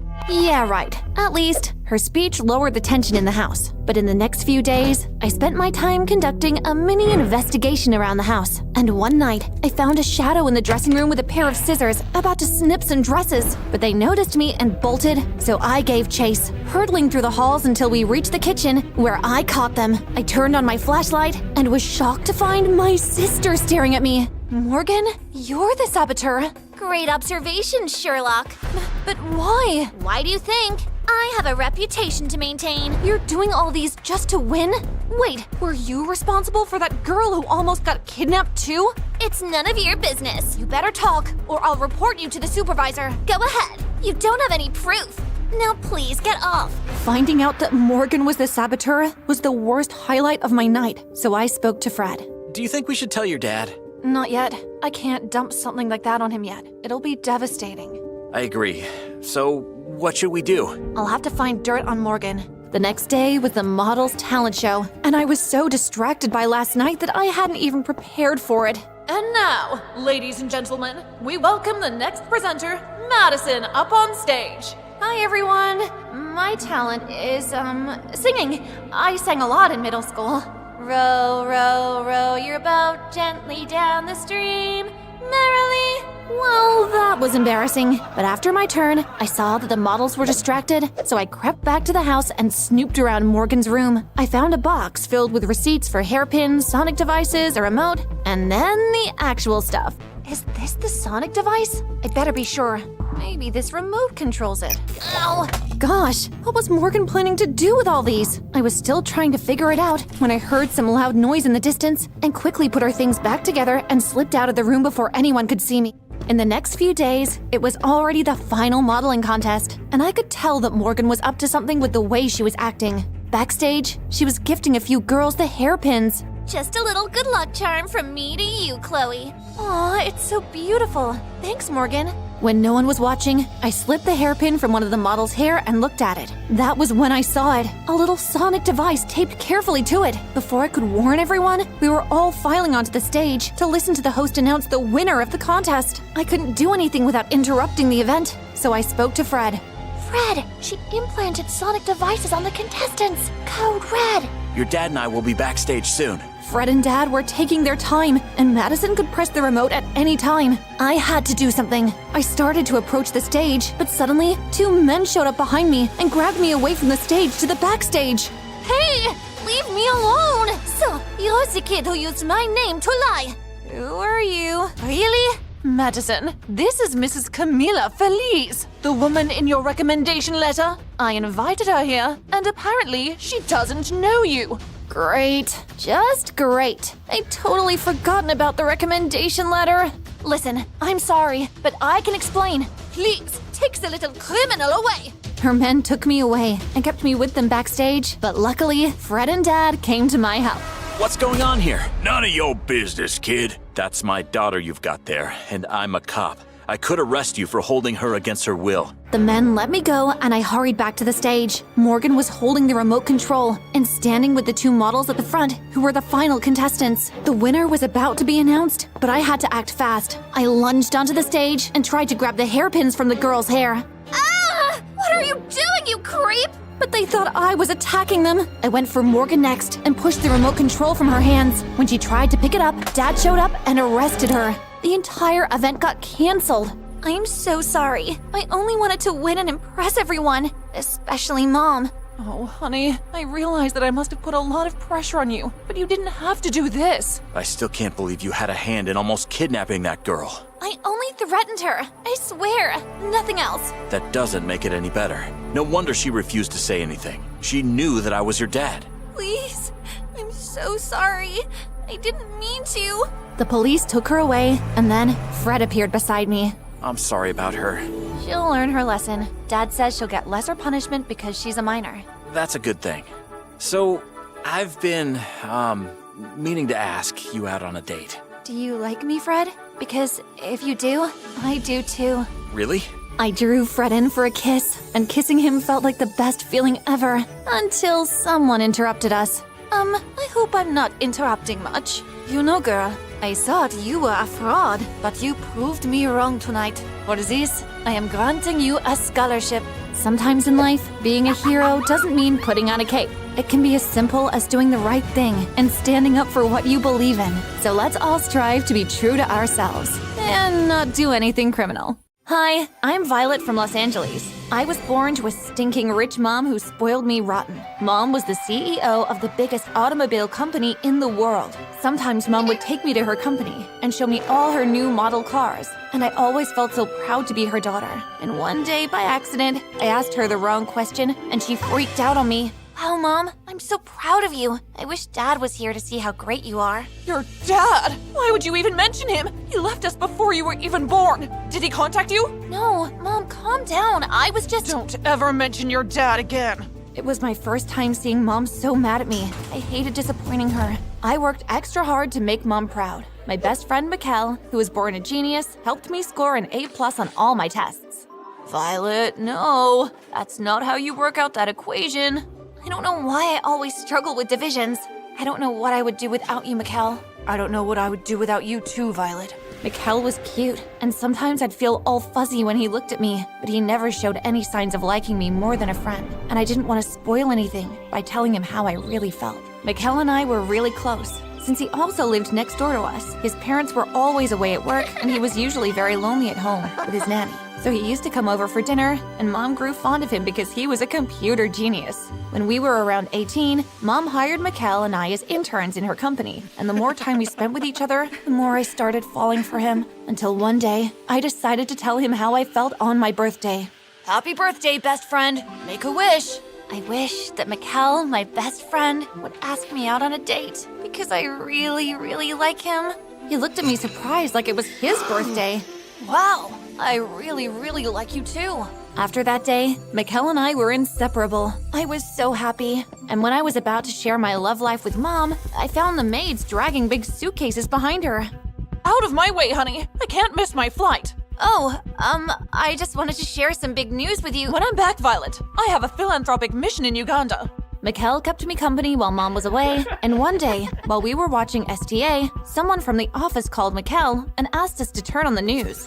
We apologize for interrupting your day, but we have some important news. Today, there was a volcanic eruption in Uganda, and word has reached us that the American citizens who were there on a philanthropic mission are missing. Dread filled my entire body, and I jerked up in the bed. My mom is on that mission. Babe, calm down. She's a smart woman. She'll be safe. But I couldn't calm down. I panic called everyone I knew for the whereabouts of Mom. Hello, miss, do you have any info on my mom now? They all told me the same thing. I'm sorry, Violet, but I have nothing on your mom yet. I watched the news daily, expecting some change, and was left disappointed. Everyone on the philanthropic mission has been found, except for Deborah Watson, CEO of Watson Automobiles.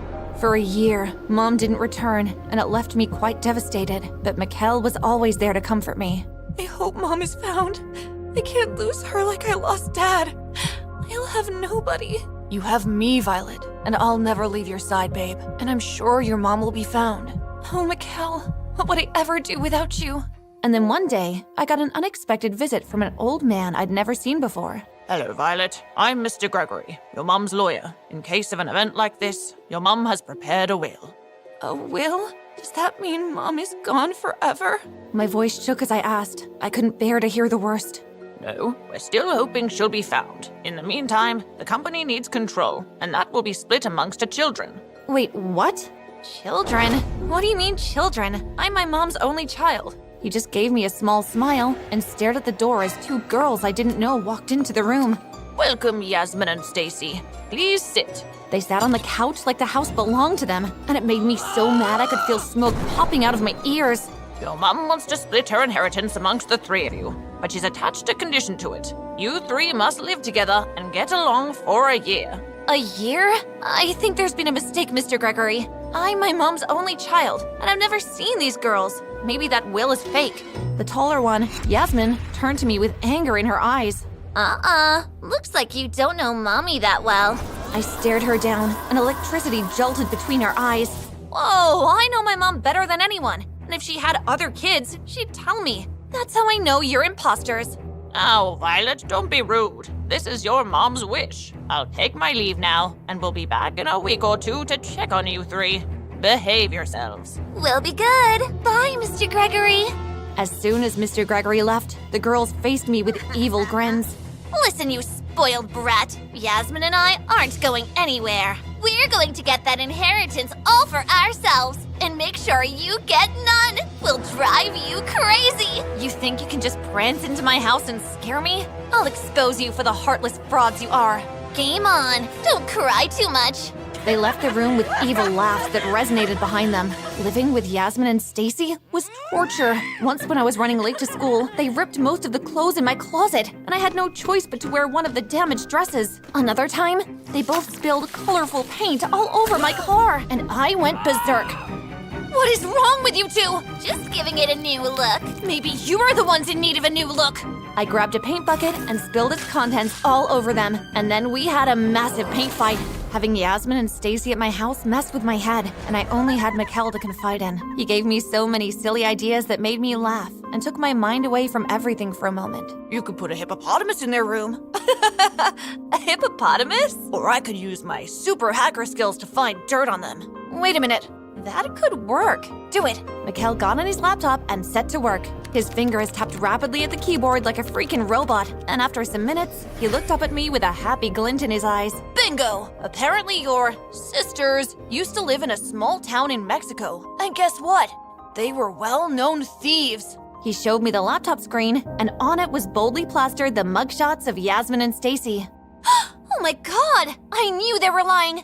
Can you find anything on their family background? Maybe parents or something? Nope, that info is confidential. Well, it didn't matter. I already had enough information that would lead me to their background. The next day, I packed up a little bag and traveled to Mexico without telling anyone. As soon as I arrived, I was able to track down Yasmin and Stacy's house. It was an old, worn-out building. I knocked, and a scraggly grown man opened the door tentatively. He hid behind the door like he was hiding from someone. Who are you? The IRS? The feds? What do you want? No, sir. He had a bad stench oozing off of him. I had no choice but to hold my breath. I'm Violet Watson, and I'm carrying out an investigation on... Suddenly, the man hugged me, and I held myself from puking all over his clothes. Violet! Oh, honey, I haven't seen you in a long time. I've missed you so much. Being away from you for years has been so difficult. I'm sorry, but do I know you? I'm your father. What? No way! I don't believe you. If you are, why did you leave Mom and I alone for years? I'll explain everything to you, honey. Just come in. I went in, and he took a look outside before he shut the door behind me. Holy freaks! His house looked like a freaking bulldozer ran through it. Sorry about the mess. I'm doing some experiments. Did your mom tell you we used to own the company together? What? No.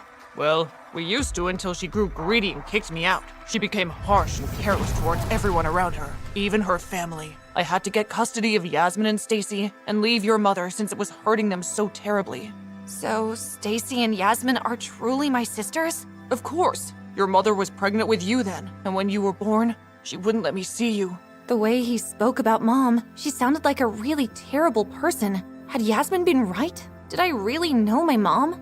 How do I know you're telling the truth? I have some old photos. Wait here.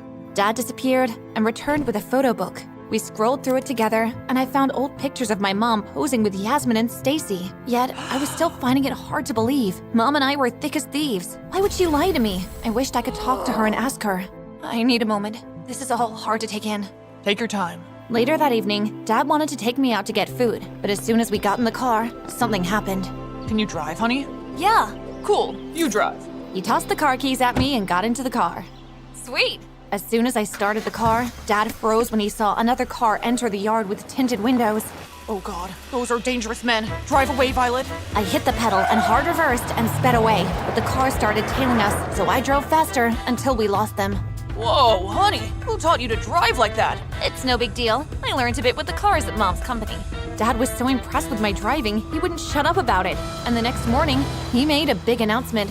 Honey, guess what? I signed you up for a car race. You'll be a beast at it. I wasn't sure how I felt about Dad's announcement, but I figured I'd give it a shot. It only meant longer staying in his stinky house, but it was also a welcome distraction from everything. The following day, Dad and I showed up at the racetrack. On your marks, get set, go! I stopped on my accelerator and raced against the other cars, and in a few minutes, The race ended with me as the winner. I was about to be awarded a huge sum of money when Dad showed up and snatched it. Thank you, thank you. She's my daughter. Yeah.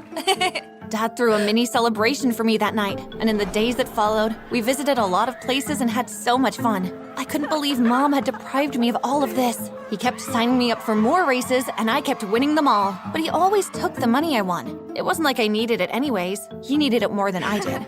One day, while I was gearing up for another race, I received a call from an unknown number. Hello, Miss Violet. This is the security officer from your mother's company. Something bad has happened. My heart skipped a beat, and I prayed it wasn't more bad news about Mom. I was still harboring hopes for her return and wasn't ready to lose her. This morning, we received several withdrawals of millions of dollars from our company's accounts to an untraceable account. We require your urgent attention. Dad noticed the look of shock on my face. Honey, is anything the matter? I can't do the race today, Dad. What? Why? We planned so much for this. Maybe next time, but right now, the company needs my help. I wanted to walk away when Dad suddenly held my arm and looked at me with plea in his eyes. Please, just one more game, honey. You can't just leave everything. For the first time, I noticed how pitiful Dad looked. Regrettably, I withdrew my arm from his grasp and ran to the guest room to pack up my things. In a few hours, I was back home, and the first place I headed to was the company. On my way, I bumped into Mikkel. Violet! I'm so glad you're safe. Safe? What are you... Suddenly, his happy look changed into a sad one. I did something terrible to save you, Violet. But rest assured, whoever that monster that took you is, I'm tracing his location. I'll find him. I had no idea what he was talking about. I don't understand. What did you do, Mikkel? He couldn't even look at me in the eyes. I was the one who hacked into the company's accounts, but I did it to save you. Yasmin and Stacy cried and distressed over you being abducted. I tried your number, but it never went through. Holy cow! Those two brats lied to my poor boyfriend! Enough was enough! The abductor was requesting for a lot of money none of us had, so I hacked into the company's accounts to get the money and save you. I'll teach those girls a lesson for taking advantage of your love for me! In anger, I stormed home and was greeted by an unexpected sight. Yasmin and Stacy were throwing a party in the mansion. Anger clouded my mind as I grabbed a glass of drink from a table and walked over to the wires and spilled the drink all over it. The music went off instantly, and everyone groaned. Get out of my house! What do you two think you're up to? They avoided my eyes like guilty children that had been caught doing something bad. You're back so soon, Violet. We thought you went on a vacation, so we didn't expect you to return so early. You'd like that, huh? So you can continue to steal more money from my mom. It's not stealing if it's yours. You two lied to my boyfriend, stole millions of dollars from the company, tortured me, and you still think you deserve anything here? I understand that my mom left you, but it's no excuse for being terrible people. Suddenly, Stacy broke down into tears, but I was too mad to care. I want you two to pack up your bags and leave this house this instant. A voice sounded behind, interrupting us. Moms, that's enough! I turned around to stare at her, and she looked nothing like someone who had gone missing for a year. In fact, she looked like she just came out of a spa, and that was when it dawned on me. I assume you lied about going missing, just like you've been lying about everything else? Honey, I did, but you have to understand why. I'm listening. It was all because of your dad. He lied and gambled away all the company's money. I had no choice but to kick him out. Then, he lied in court that I was a bad mom, and I was obsessed with the company. Then he stole custody of my kids from me. He wouldn't let me see my baby girls for years. Suddenly, Dad's strange behavior of fixing my races and keeping my wins from each of them started to make sense. We weren't the ones who stole money from the company, Violet. Yasmin confessed, and it left me in shock. If you weren't the ones, then who did? It was Dad. He made us steal for him. He always makes us steal for him. He told us he'd keep you longer in the house to give us enough time to escape, but he didn't. I'm sorry for being so hard on you two. And I'm sorry for not fighting harder for you two. I'm so sorry. I was happy to have two sisters. The more the merrier, I guess. Hey, don't forget me.